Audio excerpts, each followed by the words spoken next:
The cost of living in Pensacola, Florida is not that bad. I moved here from Colorado, where I started selling real estate in Colorado. The average home price in Colorado Springs at the time that I started was $300,000. Currently, today, it is $500,000 plus to get the same house that you could have got in 2018, 2019 timeframe. So the average medium home price in Florida, in Pensacola, is $183,000. Andrew here with Prosperity Group, brokered by eXp Realty, out here in Pensacola and surrounding areas. If you're new to this channel, I'm always posting videos talking about Pensacola, Florida. So please subscribe for all things real estate and market update related. And I throw in fun facts about turtles, beach, margaritas, all that stuff. If you want more information, call, text, email, anytime. Look forward to it. Today we're talking about the cost of living in Pensacola, Florida. We have a very unique area because Pensacola is quite different in a lot of areas. You have, the closer you get to the beach, the cost of living gets higher. The farther you get away, right? So as we go like west, north, east, north, or you start to get over in areas like Milton, Jay, Cantonment, which are not Pensacola, but a lot of people group all of these together. When I moved from Colorado to Pensacola, I was excited. There's not as much job opportunities here, but we are in real estate and entrepreneurs, so we figured it out. But the cost of living was much lower. So if we would go out to eat in Colorado, and it easily for two people it'd be $80 to $100. Here I could get away with 50 to 60 bucks, right? Drinks are less, food's less, seafood's way better, sushi's way better, and the cost is down. The median home price for Pensacola currently is $183,000. When I say that, I want to be very cautious, because right now we are out at Pensacola Beach. I know that, don't let the name fool you. Pensacola Beach is actually Gulf breeze. So Pensacola Beach and Navarre Beach are an island, two ways on and off the beach. So cost of living out here is a tad bit higher, right? You can get into a condo for about $4 to $1 million bucks, depending on where you want to be.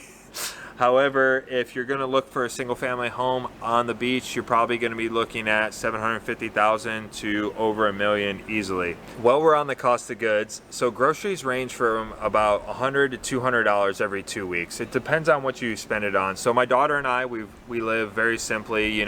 She's more of snacks, drinks, water, Lunchables, stuff like that to send her to school and camp with. And me, I buy pre-cooked meals. So I spend about $6 to $8 a meal.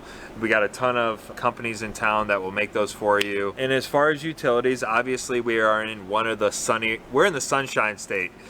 So you have two options. Utilities aren't that bad, right? So during the summer on a 3,200 square foot house, I spend about $350 to $400 a month on utilities, not including my internet, so about $500. But that's a 3,200 square foot house with a pool, all that stuff. However, if you want to use solar, obviously we're in the Sunshine State. And I do believe in the next 5 to 6 years, it's going to be almost a requirement to have solar on your house. There's tons of benefits of solar. You're constantly getting energy from a natural resource, right? So natural in and no bad input out, right? So that's awesome, saving the environment. And then also whatever you don't use is pumped back into the electricity company, utility company, and you could actually get a credit to your bill. And then when you put solar on your house, you get a tax credit. It does not affect your debt to income ratio, which means when we're talking about debt to income ratio, that is what lenders and anybody that's going to be giving you a loan for anything really is going to be looking at your debt to income. Solar does not affect that, which is very cool, because you wipe out a utility bill and replace it with a solar, which is either usually the same price or significantly lower. Generally ranges from about $50 to $150 lower than your utility bill naturally would be. Tax credit. So you'll get about $15,000 to $20,000 tax credit. That's a federal tax credit that you can apply when you file your taxes. So condos, right, you're gonna be lower price point. Over towards Navarre Beach, you have condos that go for over $1 million. It's called Portofino. It is basically a luxury condo place. You can do everything you want there. Spa, gym, charge your Tesla. We have a bunch of charging stations on the beach and the island. But you do have to be cognizant of the $1,200 HOA fee a month. That is a lot, right? To most people that is a lot, but for the amenities you get out there. I was just having a conversation the other day with somebody, a friend of mine. They're actually real estate family. They build homes over, not on the beach, but in Gulf Breeze and Navarre proper. They build homes. And they were telling me, man, we wish we would have bought condos at Portofino when they were first going up. They were $250,000 to $300,000. Now, if you look online, Portofino condos are $1 million. That is wild, huh? For a condo, right? So people are like, well, why would I spend that on a condo when I can just get a single family home, right? But with a single family home, you don't have all the amenities. So you may or may not have a pool with it, or you may or may not have a sauna, or you may or may not have a gym. So just be cognizant. And then you have some little townhomes and all that.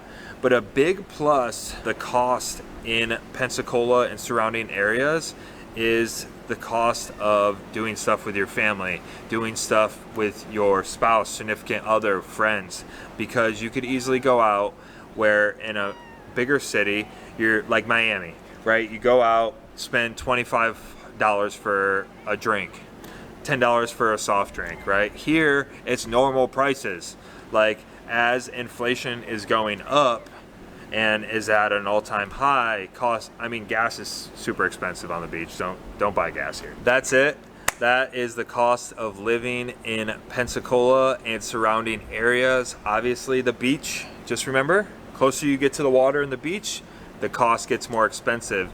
So if you're gonna be traveling to Pensacola Beach, get all your food, gas, and everything in Pensacola or Gulf Breeze proper, and then come out and visit us at the beach.